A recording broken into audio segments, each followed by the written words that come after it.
In the article, Critical Upgrade for ISO 9001 Certified Organizations, our next guest writes that we are approaching the critical time frame in which ISO 9001 registered organizations need to complete recertification to the new standard, ISO 9001:2015, or risk losing their ISO 9001 certification altogether.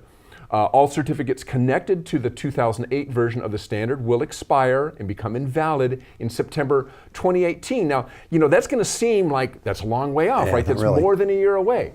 But when considering the time it takes to schedule, prepare, and conduct a third-party certification audit, the opposite really is kind of true. Time is really on the verge of running out. Over the past year, Quality Digest has hosted more than a dozen webinars on the transition from ISO 9001:2008 to ISO 9001:2015 with thousands of attendees, and the questions are still coming fast and furious. People want to know what's going on with the new standard. So in the next 10 minutes or so, we will try to address a couple of them. Our guest today is Manuel Marco of DNV-GL. He is joining us via Skype to answer a couple questions about the new standard and what it means to all of those companies out there. Hello, Manuel. Hello, Mike, Dirk.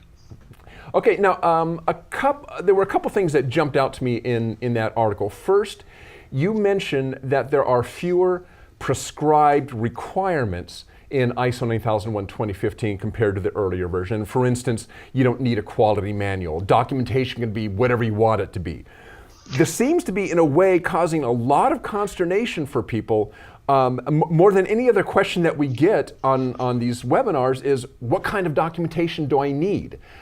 People just can't believe that they don't have any requirements for specific documentation. Can you elaborate on that a little bit? Well, nobody likes surprises. That's for sure, and especially when you are going to be audited. So basically, I think I believe personally that what people feel is that in previous versions of the standard, like for example in the 2004 version, there were a clear requirement for a quality manual and for at least 6 mandatory procedures. Now, in this new version of the standard, the terminology has changed, has been, instead of speaking about required documents and records, now the terminology is documented information. Before, there were a requirement for 6 specific procedures. Now in the standard, what you are going to see is that in a number of occasions, the standard calls to maintain or retain documented information.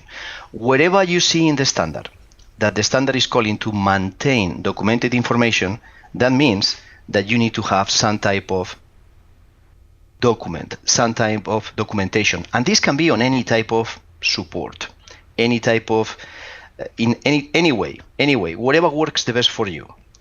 It could be a visual aid, it could be a work instruction. And wherever you see that the standard is calling for retain documented information is where we need to have records.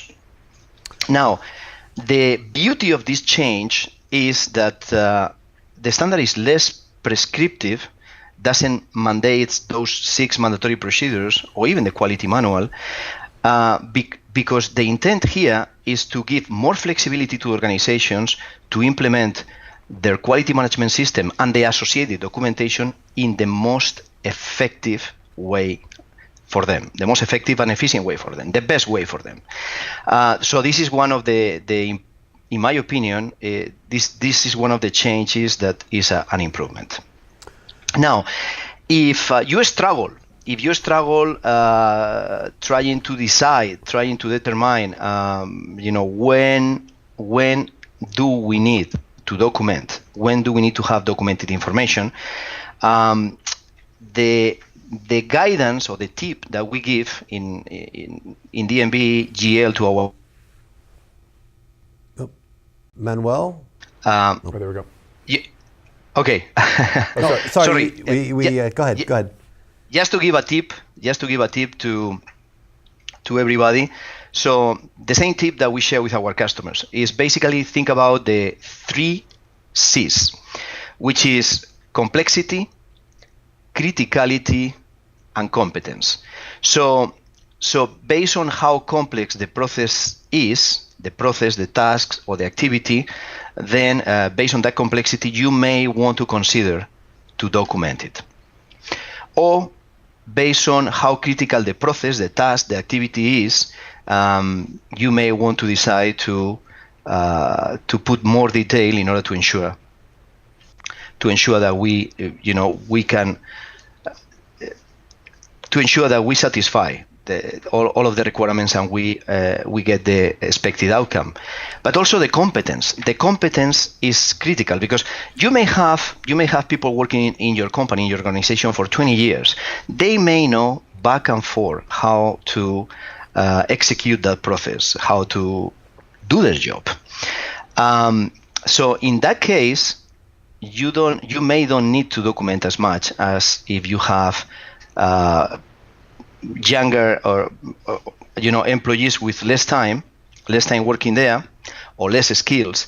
But at the same time, even if you have employees with a lot of competence, with a lot of experience, you still may want to consider to document those processes so you don't take the risk to lose the know-how that you have in your organization. Well, so Manuel, let me ask you while you're on that, because I think that there's an important thing here we want to get to is the idea of the requirements and the requirements to define the boundaries of the QMS. And to Dirk and I mean, that really sounds a lot like scope. But wasn't that always in there, the idea of scope in ISO 9001? Yes, it was there. It has always been there. That's one of the requirements. The change here is to consider more the inputs of the interested parties that affect to your quality management system, as well as the strategic direction of the organization, and with that help you define those boundaries for your quality management system. So if we want to make it simple, yes, it's another way to define the scope. But I think maybe the reason it's broader is it's including a lot of what do you call it? Interested. The scope now include, or the boundaries include interested parties and so forth. So it's kind of a broader idea than maybe scope was initially. Am I reading that right? Absolutely correct. Absolutely correct. As a matter of fact, you are absolutely right on that. Now, let me clarify one thing. When you define the scope, and you are going to take into consideration those interested parties that affect to your quality management system, also you need to be sure that you include, you cannot exclude, let me put in the opposite way, you cannot exclude things that are going to, that you have committed with your customers. For example, if design and development, if you have one or more customers where you are design responsible, that you have the responsibility for the design contractually established with your customer, you cannot exclude the design from your quality management system. Okay. We're going to be talking about these things and a lot more at a webinar we have coming up next week. Manuel, Marco, you're going to be there. The webinar is called ISO 9001 2015 Transition Experience, and that is this coming Tuesday, next Tuesday, February 21st.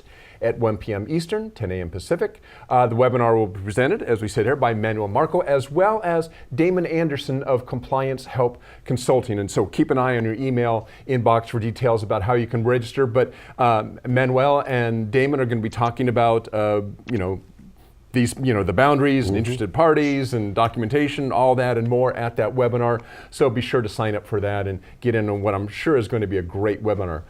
Manuel Marco, thanks for joining us this morning. Thanks for being here. Thank you, Mike. Thank you, Dirk.